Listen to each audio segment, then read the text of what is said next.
said. Okay, again, this chapter concerns itself with a lot of power transmission, how is it transmitted. We're not going to concern ourselves a lot about this in HVAC.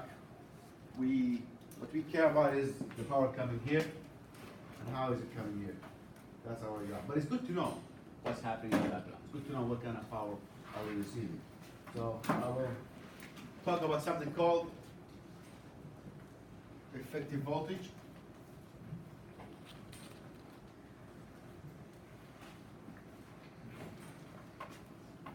So this is a signal for AC or DC current? AC. AC. And this is usually our zero. It's going to be the top positive and negative, top negative, peak negative. So the peak is the maximum. And from here to here, what do we call this? Benny?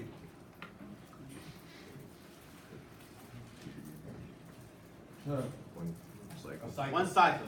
Yeah. The frequency cycle. Yeah, complete cycle, one cycle. The number of cycles per second is called what? Frequency, hertz. Correct.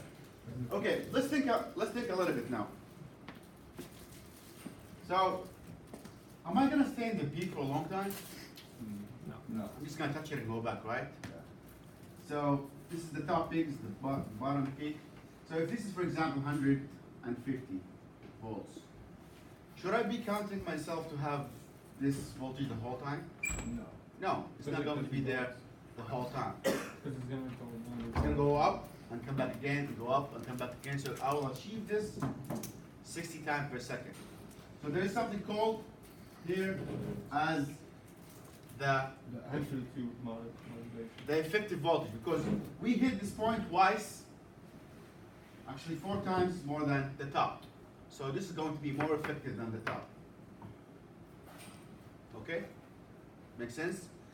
Remember when we had the circle, and I told you how this is the rotation representation. I would say this is 0 degree, and this is 90 degree, 180, this is 270, this is 360, and the cycle continues. So if this is 0, and this is 90, which is the maximum, what do you think this is? 45. Huh? This is 45. Yeah, it's 45. This is my effective voltage, 45 degree. So this is going to be where I'm going, it's where things average, where I have most of my voltage. So if we look at the calculator, and we said here that this is, what is the sign of 0? 0.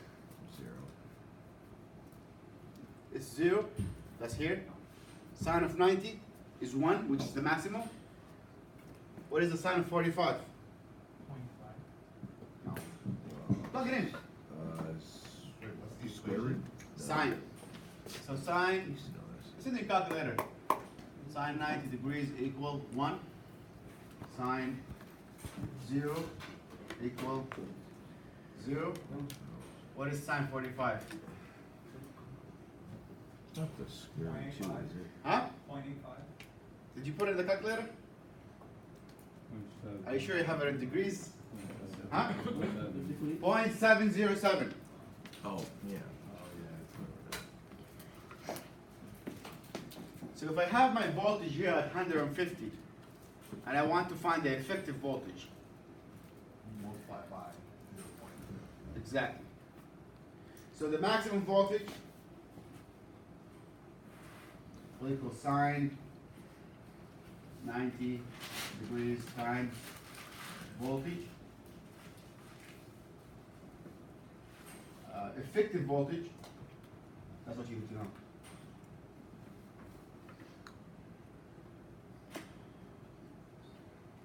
Sine 45 times voltage, and just remember the number 0.707 times whatever voltage you get. Just remember that number. Don't do the sign or anything. Just 0.7 times whatever voltage you have. Do you need to know that? Not for real life, but it's good to know in theory. So this is the peak voltage, 90 electrical degrees. Effective voltage is 0.7, the highest peak voltage, which is here. I highly doubt you'll ever run into this into your life. So you can format this after the final. We used it on test. Yeah, I'm gonna have you smoke it by 0.707 times the peak voltage. I have to ask you something. That's it. So, voltage current system. That's done with voltage, peak voltage, low voltage. You think you can do that? Just multiply the number by 0.707. Okay? Oh, I know what I was thinking. Put it in your card. Put it in your flash card. I'll be building a flash card now with all the formulas. It shouldn't be much. Power law, Ohm's law, this is in parallel, this is in series, this little thing. Get a flash card and put everything in it. Okay, now we'll talk about the current system. What is the current system? We have voltage, which is kind of like pressure. What is current? Well, Flow, which is going to be either single flow, or we can have three flows, like having three pipes at the same time, or one pipe with the same pressure. Let's look at that.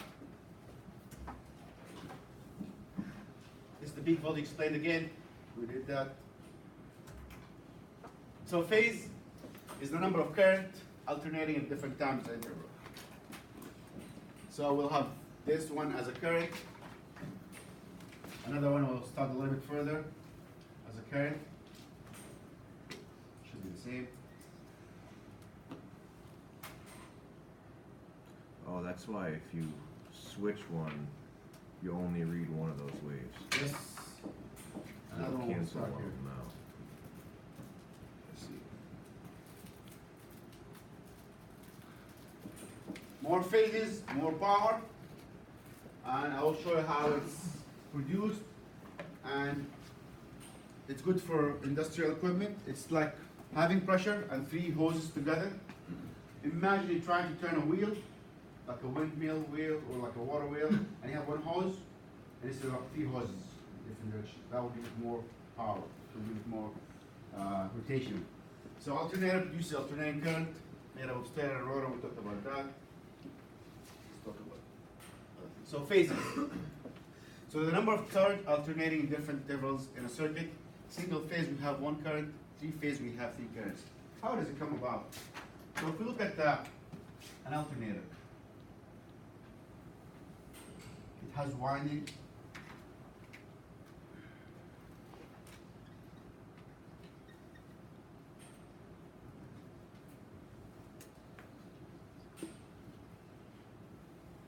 It rotates. As it rotates and we have some current going through it, it will generate some kind of magnetic field. We are inducing, what is induction? Is when we induce current by movement. So induction has to do with movement and has with letting current What does that say? MA. max. Oh, okay, max. Okay. So if we have one magnet here,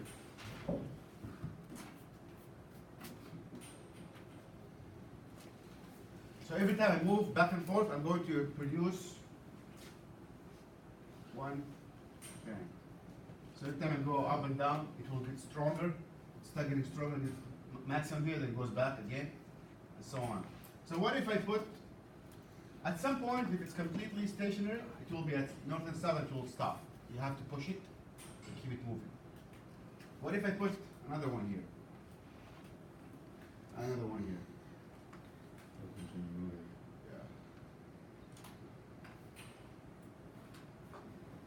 It will never stop. I will not need start capacitor. It's going to be always in balance. As soon as it touches some kind of movement, it will rotate. And in that sense, I will have three phase, which means when it comes through here, that's going to be 1, 2. This will go from here. And as you can tell, there's a small difference in distance between them. By the time it comes here, it will generate the second one, and then it will generate the third one. So you have three phases. So it's a way to make the most out of your rotor, But you imagine to move that kind of rotor, you need a lot of power, mechanical power. Probably bigger motors and stuff like that. It's for power generator. It's for, again, and also it's for bigger motors. If you work in a mill, if you work in a big industrial and do a lot of milling, probably have three-phase motors. Three-phase motor have a lot of torque, so they're very good for big equipment. Constant. I'll show you the video that will explain this a little bit better. Again, I highly doubt it's something you're gonna be working with in terms of power distribution, but you will need to recognize what it looks like in the panel, the three phases, how much voltage come out of it. Is your compressor one phase or single phase? You should read that so you will know how it functions. Let me see if I have a video. Yeah, this is one of the best videos I can find about three phases. Welcome to this animated video that will quickly explain three-phase power. So three phases, if you can notice, these are the three phases, three currents coming out of it, and it's completely different panel. Nick, can you get the front lights, please? Sure. Thank you. You will fall asleep, man. Maybe the candy will help.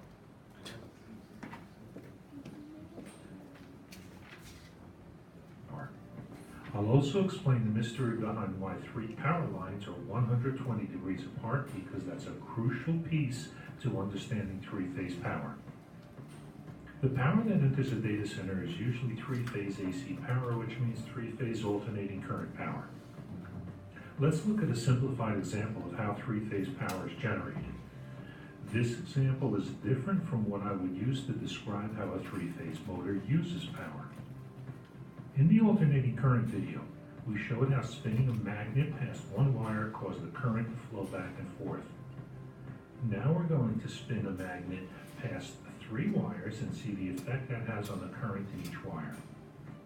In this three-phase example, the north positive end of the magnet is pointing straight up at line 1. To help explain the concept easier, let's use a clock face and say that line 1 is at the 12 o'clock position. The electrons in line 1 are going to be flowing towards the north pole of the magnet. What happens when the magnet now swings 90 degrees? As we saw in the alternating current video, because the magnet is perpendicular to line 1, the electrons in line 1 will stop moving. Then as the magnet swings more than 90 degrees, the south pole of the magnet comes closer to line 1, and the electrons will reverse, which means the direction of the current will reverse. That was described in detail in the alternating current video. If you clicked on this video without a thorough understanding of alternating current, please view that video first. Looking at the chart, you can see why I picked an analog clock face. A circle is 360 degrees, and the clock divides the circle into 12 sections so that each hour covers 30 degrees of the circle. Going from 12 to 3 is 90 degrees. Going from 12 to 4 is 120 degrees. When generating three-phase power, the copper lines are located 120 degrees apart. So when you're at the 4 o'clock position in our example here, that's 120 degrees away from line 1. And at the 8 o'clock position, it's 120 degrees away from both the 4 and 12 o'clock positions. The three lines are equally spaced around the circle. If the north pole is closer to one of the three wires, then the electrons move in that direction. The closer the south pole gets to each wire, the more the electrons move away from the south pole.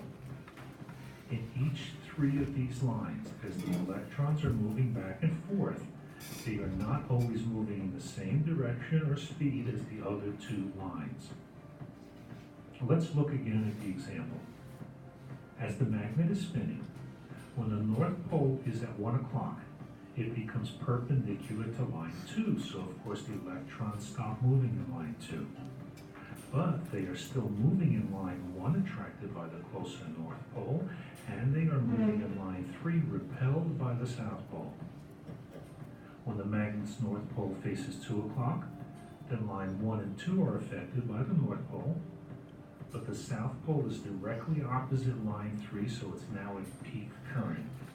At 3 o'clock, the magnet is perpendicular to line 1, so electrons stop moving, But line 2 is affected by the North Pole and line 3 is affected by the South Pole, so current is flowing in lines 2 and 3. Hopefully this example shows you how at any time current is always flowing in at least 2 lines. It also shows the relationship between the 3 lines as the magnet spins in a circle. As the magnet goes around the clock face, each of the 3 lines will be affected by either the north or south poles, except when the magnet is perpendicular to a line. Let's focus on line 1. It's at its peak current when the north pole points to both 12 and 6 o'clock positions. It is at 0 current when the north pole points to 3 and 9 o'clock. Only one of the 3 lines is ever at peak, but because there are 3 lines, there are 3 peak positives and 3 peak negative positions for every cycle. At 6 different positions on the clock face, one of the lines is at peak. 12 and 6 positions are line 1's alternating peaks. 2 and 8 positions are line 3's alternating peaks. And 4 and 10 are line 2's alternating peaks. Now let's explain those confusing waveforms that are frequently used to depict 3-phase. If you look at the waveform example, you can see the first line in blue and it starts at 0, which means the magnet is perpendicular to that line. As the magnet moves, you can see the current go to its peak. Then as the positive pole spins past that wire, the current starts to weaken until the magnet is perpendicular again, which results in 0 current. As the negative pole starts to come closer, the current reverses and moves in the other direction towards another peak before returning to 0 current. This completes one full cycle for that line. In order for the 2-dimensional chart to show the relationship between the lines, it now shows a gap that signifies the length of time it takes the magnet to spin 120 degrees. This is when the red line is at 0 current. As the magnet keeps spinning, the red line will move towards its peak positive current, then come back to 0, after which the current will change direction. The chart also shows that the third line will start at 0 current 120 degrees after the second line. So if you look at these 3 lines, you can see that when one line is at its peak, the other 2 lines are still generating current, but they're not at full strength, meaning they're not at peak. So as the electrons flow from a positive to a negative peak, the current is displayed as flowing from positive to negative values. Remember that positives and negatives don't cancel each other out. The positive and negative connotation is only used to describe how current alternates. In a 3-phase circuit, you usually take one of the 3 current carrying lines and connect it to another of the 3 current carrying. That's where it gets a little bit confusing when it comes to wiring. But again, don't worry about that. It's not going to be your job to wire that. But if you have 3-phase compressors, you need to know how it is wired in lines. One exception to doing this is described in the delta versus Y video. As an example, let's use a 3-phase 208 volt line. Each of the 3 lines will be carrying 120 volts.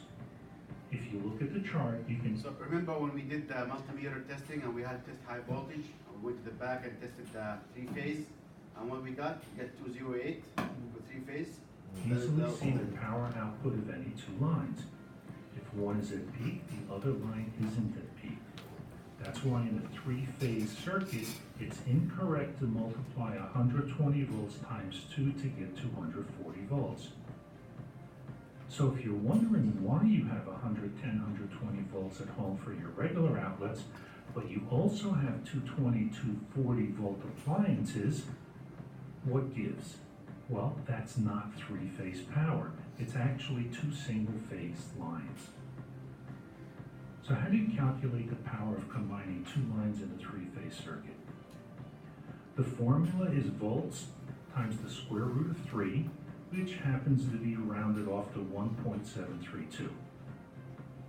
For 2 lines, each carrying 120 volts, the calculation for this is 120 volts times 1.732, and the result is rounded up to 208 volts.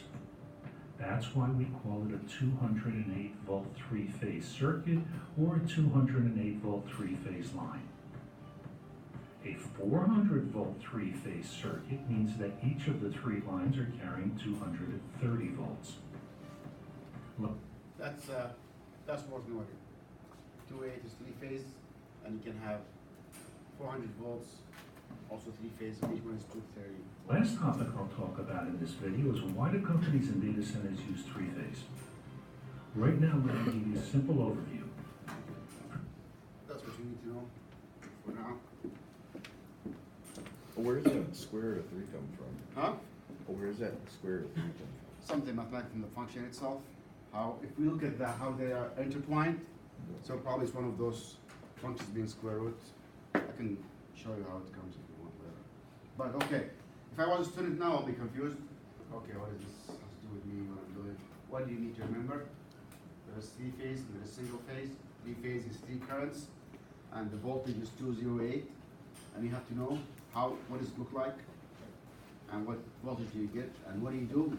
Usually you measure, and also read the label in the compressor. Is it one phase or is it a single phase or double phase or triple phase? Is there two phase? Yeah. There is no two phase. No? I'm confused about like what you said, two phase. It's not two phase. It's not but two phase. It's 220. 220. That's three phase. How it's happened? Huh? No, at home Yeah. you have two lines. Yeah. Two lines. Yeah. But it's one phase. It's one phase. Yeah. And between them you have like what? 240?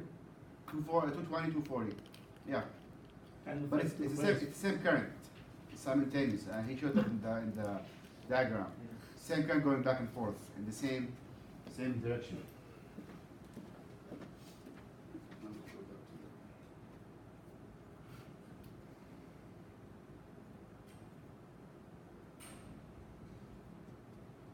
Phases. Talked about that. This is single phase and three phase. Sine wave. Probably sick of looking at it already, but these are the three phases. And when we look at the two phase, the other wave is coming this way.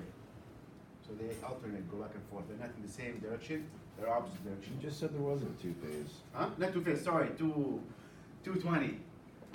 220, one phase is going to come in out and forth. Oh, it's not 2 phase because there isn't one a phase. second. Yeah, it's the second sine line wave. going the opposite direction. I see. It's one phase, 220. Inductance, don't worry about that. That is too much. Power. So let's talk about a little bit about power factor. Again, this is mostly for people who do power distribution. And if you want to understand what this power factor is, it's true power is what you measure, what is theoretical over the apparent power that's calculated. So calculated is the theoretical, true power is what you measure actually in the line. So which one is going to be bigger than the other? The theoretical usually is bigger. So it's output over theoretical. And power, what is power? How do you calculate power? Voltage times the amperage. Voltage times amperage. That's why you see power as VA.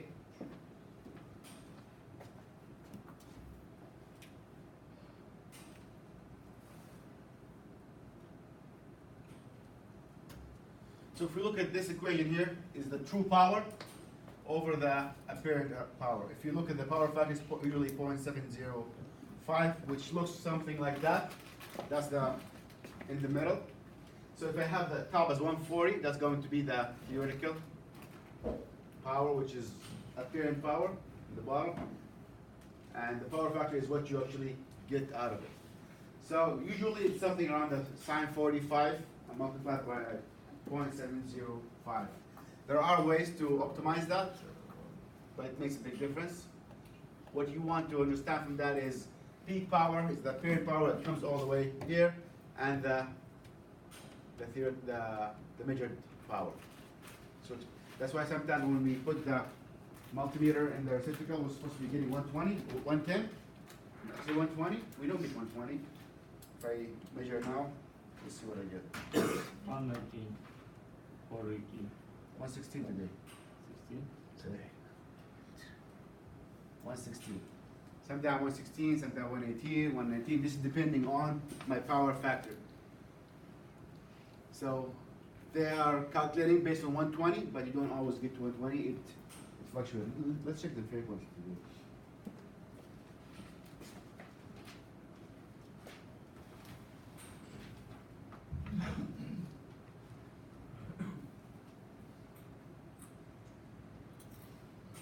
We got the frequency today is